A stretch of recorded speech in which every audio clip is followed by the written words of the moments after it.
হঠাৎ তেহরানে হামলা চালিয়ে ইসরায়েল ভেবেছিল একটা কৌশলগত চমক দিয়ে ইরানকে চুপ করিয়ে দেবে। হয়তো কয়েকটা ড্রোন মাটিতে নামবে, কিছু ক্ষয়ক্ষতি হবে, তারপর সব শান্ত হয়ে যাবে। কিন্তু ইরান যেন সেই আগুন নিজের হাতে তুলে নিয়ে ছুড়ে দিয়েছে তেল আবিবের বুকে। ইসরায়েলের বুকে বিস্ফোরণ এমনভাবে গুড়িয়ে দেওয়া হয়েছে কিছু এলাকা দেখে মনে হচ্ছে যেন গাজার কোনো ধ্বংসস্তূপ। তেহরানও ক্ষতবিক্ষত, সন্দেহ নেই, কিন্তু গুরুত্বপূর্ণ ব্যাপার হচ্ছে এই সংঘাতে প্রথম দিনের ধাক্কা বাদ দিলে এখন পর্যন্ত এগিয়ে আছে ইরান। এই অবস্থায় প্রশ্ন উঠছে, ইসরায়েল আর আমেরিকা মিলে কি ইরানকে থামিয়ে দিতে পারবে, নাকি বাস্তবতা হলো ইরানকে হারানো সম্ভবই নয়? বিশ্লেষকরা বলছেন ইরানকে থামানো এত সহজ নয়, কারণ ইরানের হাতে আছে এমন কিছু কৌশল, এমন কিছু বাস্তব সুবিধা যা তাকে শুধু প্রতিরোধ নয় বরং টিকে থাকার লড়াইয়ে প্রায় অজেয় করে তোলে। প্রথমত, ইরানের দক্ষিণ সীমান্ত ঘেঁষে পারস্য উপসাগরের বুকে অবস্থিত হরমুজ প্রণালী বিশ্বের সবচেয়ে গুরুত্বপূর্ণ সামুদ্রিক শ্বাসনালী। এখান দিয়ে প্রতিদিন গড়ে 20% তেল পরিবাহিত হয়। মাত্র 33 কিলোমিটার চওড়া এই জলপথের নিয়ন্ত্রণে রয়েছে ইরান। এর চারপাশে 7টি দ্বীপও রয়েছে তাদের অধীনে। প্রণালীটি বন্ধের হুমকিতে কাঁপছে পুরো পশ্চিমা বিশ্ব। এই পথ বন্ধ হলে ভয়াবহ সংকট দেখা দিবে সারা বিশ্বে। ইতোমধ্যে এই প্রণালীর আশেপাশে মাইন বসানোর সিদ্ধান্ত নিয়ে ফেলেছে ইরান।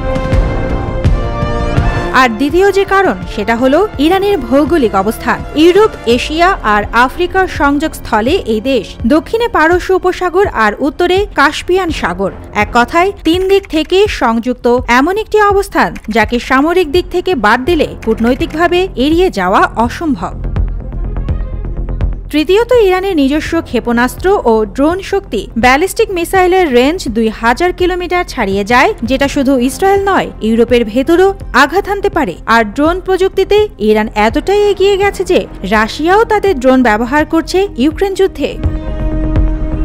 ইরানের ভেতরের পাহাড় আর মরুভূমি হলো চতুর্থ কারণ। পশ্চিমে জাগ্রোস, উত্তরে আলবোর্জ পর্বত শ্রেণী একটা প্রাকৃতিক দুর্গ তৈরি করে রেখেছে। আর এই দুর্গ পেরিয়ে কেউ যদি ভেতরে ঢুকতে চায়, সামনে অপেক্ষা করছে লুত মরুভূমি, যেটা পৃথিবীর সবচেয়ে ভয়ানক গরম জায়গাগুলোর একটি। এই প্রাকৃতিক প্রতিরক্ষা অতিক্রম করা প্রায় অসম্ভব। পঞ্চমত, ইরানের মাটির নিচে লুকিয়ে থাকা তেল ও গ্যাস। বিশ্বজুড়ে যত তেল মজুদ আছে তার প্রায় 10% এবং গ্যাসের 15% আছে এই দেশে। তেল কেন্দ্রিক নিষেধাজ্ঞা বা চাপ এখানে তাই খুব একটা কাজ করে না। ষষ্ঠ কারণ, বড় মিত্রদের ছায়া। ইরানের পাশে আছে রাশিয়া ও চীন।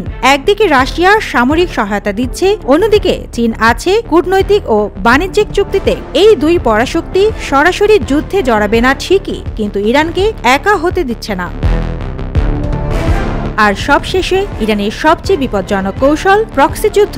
হামাস, হিজবুল্লাহ, হুথি, আল বদর এই গোষ্ঠীগুলো ইরানের হয়ে লড়ছে ভিন্ন ভিন্ন ফ্রন্টে। মানে ইরান যুদ্ধ চালিয়ে যাচ্ছে কিন্তু সরাসরি যুদ্ধ করছে না। এই ছায়াযুদ্ধ ইসরায়েল ও আমেরিকার জন্য সবচেয়ে বড় মাথা ব্যথার কারণ। সব মিলিয়ে বলা যায়, ইরান শুধু মিসাইল দিয়ে নয়, কৌশল দিয়ে, ভূগোল দিয়ে, মিত্রতা দিয়ে, এমনকি ইতিহাস দিয়ে লড়ছে। 1000 বছরের পুরনো সভ্যতা এই পারস্য এখনো মাথা নিচু করেনি। আর যতক্ষণ সেই শিকড় অটুট, ততক্ষণ ইরানকে হারানো শুধু কঠিনই নয়, হয়তো অসম্ভব। সুবর্ণা মেহজাবিন, দেশকাল নিউজ।